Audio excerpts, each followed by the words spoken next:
it is day one of Reading Rush, and it's also my very first Reading Rush because I just found out about it about a month ago.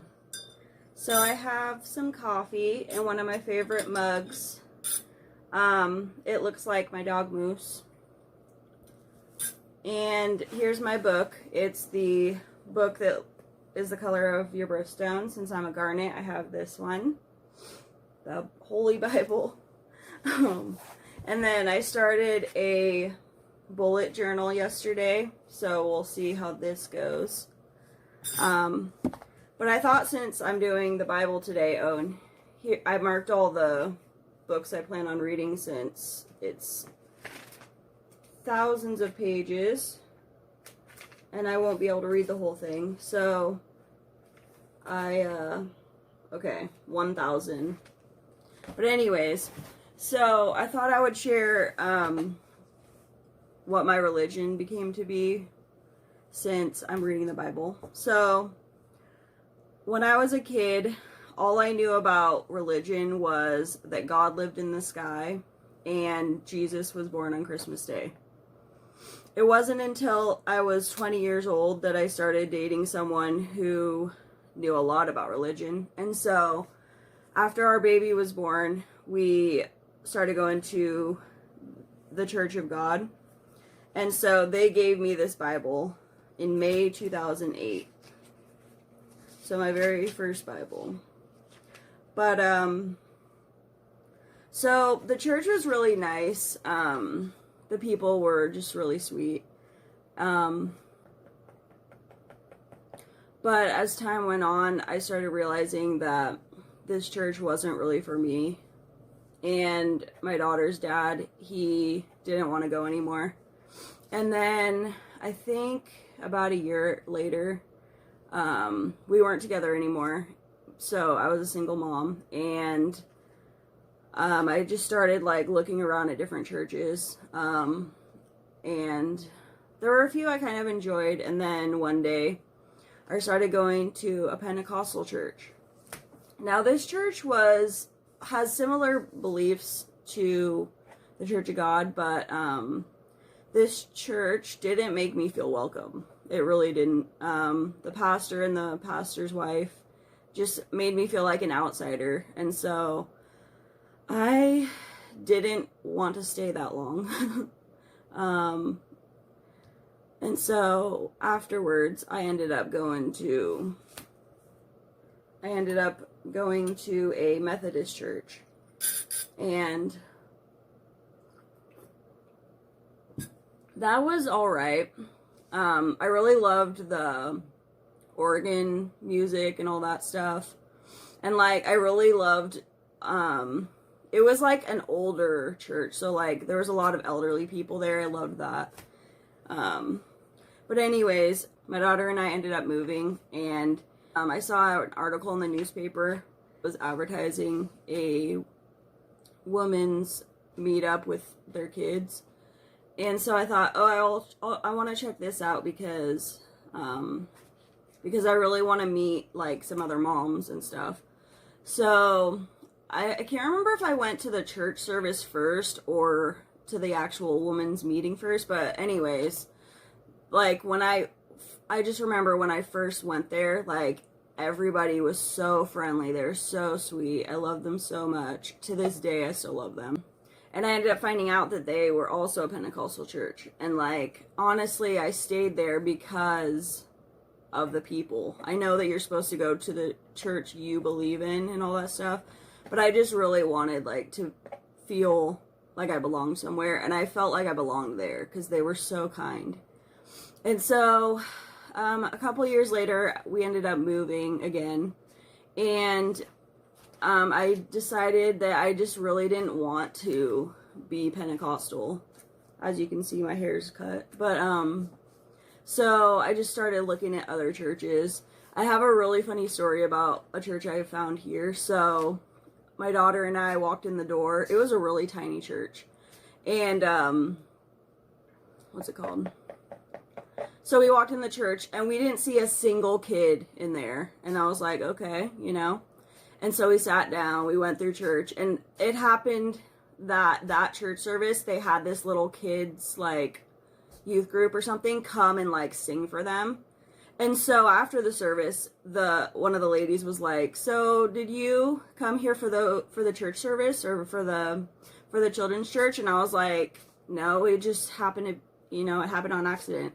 And then I can't remember if it was her or someone else, it doesn't matter, but someone was like, "So we don't really have a kids service here, but you can go to this church, or this church." And then they were having a bunch of snacks, and there was like a bunch of donuts left over, I think at least half a dozen. And so they're like, "Here, you can have these donuts." And I was like, "Okay." And so I have never like legit been told, "Oh, so you don't belong here. Here's some donuts. Have a nice day." So I thought that was great. I mean, like, who does that? But anyways, so it's like basically I discovered I'm an agnostic. Like, yes, I believe in Jesus. Does that make me Christian? But anyways, so that's me. Today I have a lot going on. I have to go to the dentist, and I have to do some Uber deliveries and go to the store. I don't know about you, but I really dread going to the store. Like, I mean, it's like I didn't like it before, because who wants to buy groceries? But I just really don't like it now. But anyways, so I'm gonna get started on my reading and drink my beautiful coffee, and I'll catch up to you guys later. So the dentist got done a lot sooner than I thought, so I'm gonna go home and have breakfast, do some reading, and then probably either go shopping or get started on Uber Eats deliveries. But that's that. Hi guys, so I thought I would share what I've been reading so far. I decided to start in Exodus. Every time I hear that word, it reminds me of Bob Marley's song, Exodus. But anyway, so this follows Moses and him bringing the Israelites out of Egypt. So the backstory is the Israelites were enslaved by the Egyptians for about 400 years. So Pharaoh, he basically said, I want all of the Israelite boys to be killed and all the Israelite girls to be saved.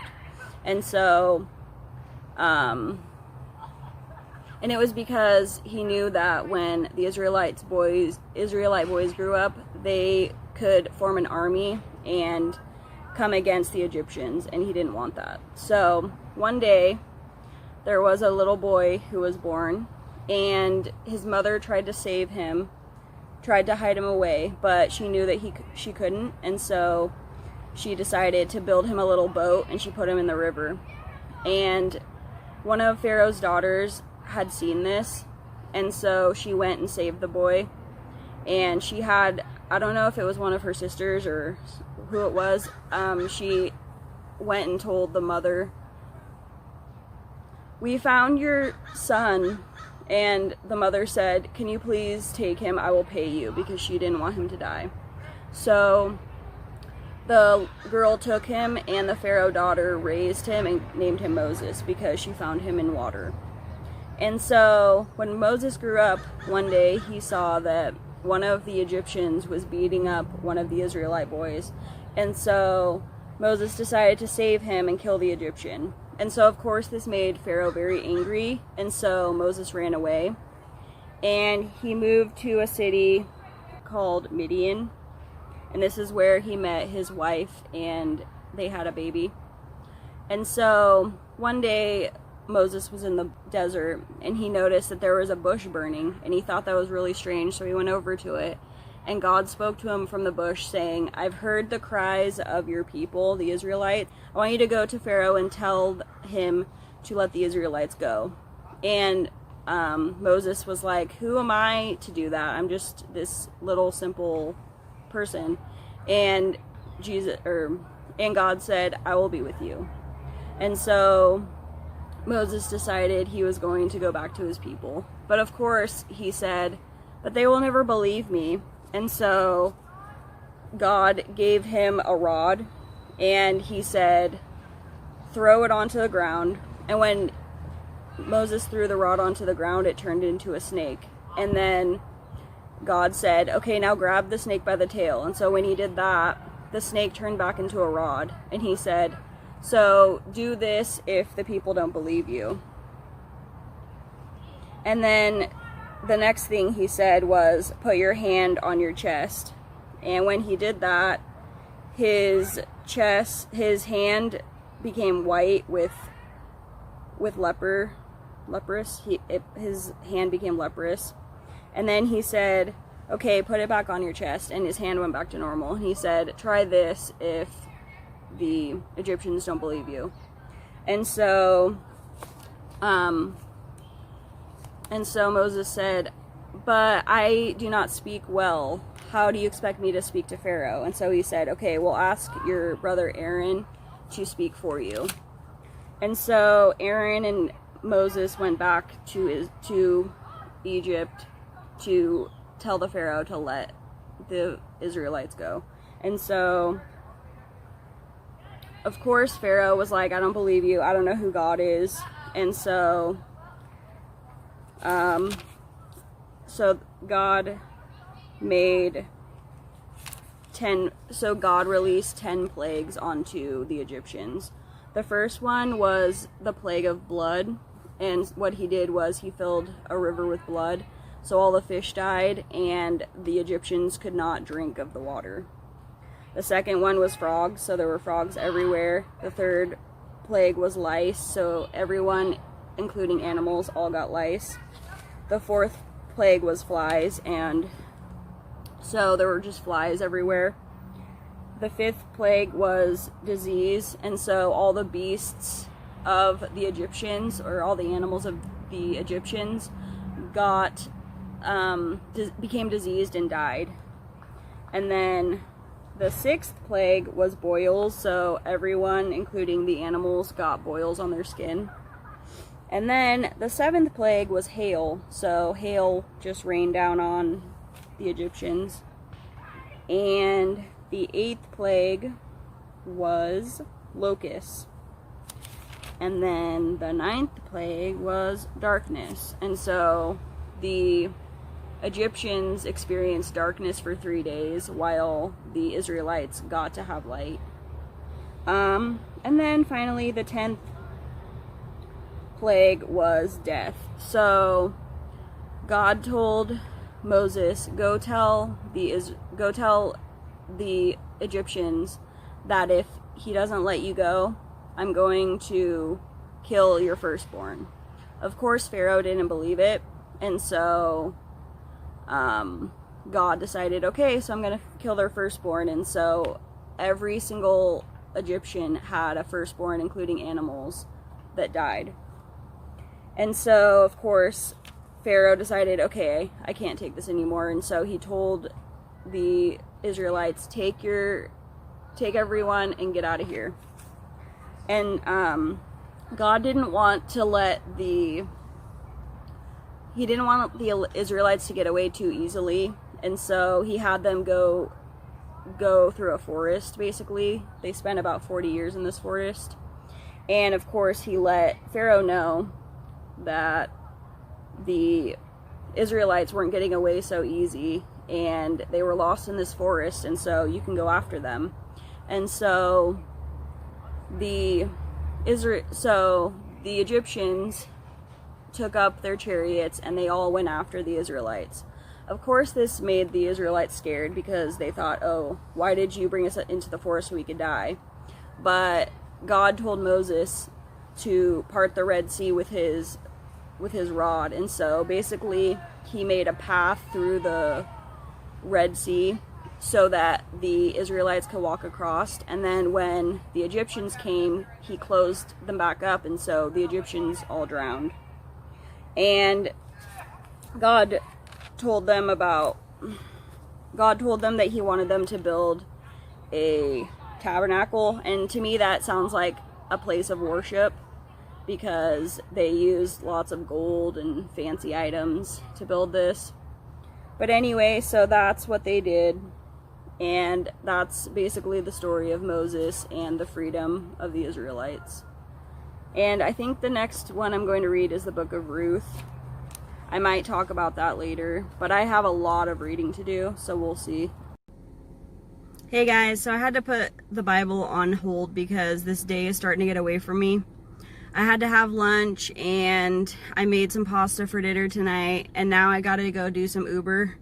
Of course, I had to choose the hottest part of the day, but that's just the way it goes. Hey guys, so I'm back from Uber runs, and I actually got a package in the mail, so I'm gonna open it because I think it's something I've been waiting for what, 2 months? All right. Yes, here it is. I got this for myself. I hope you can see it.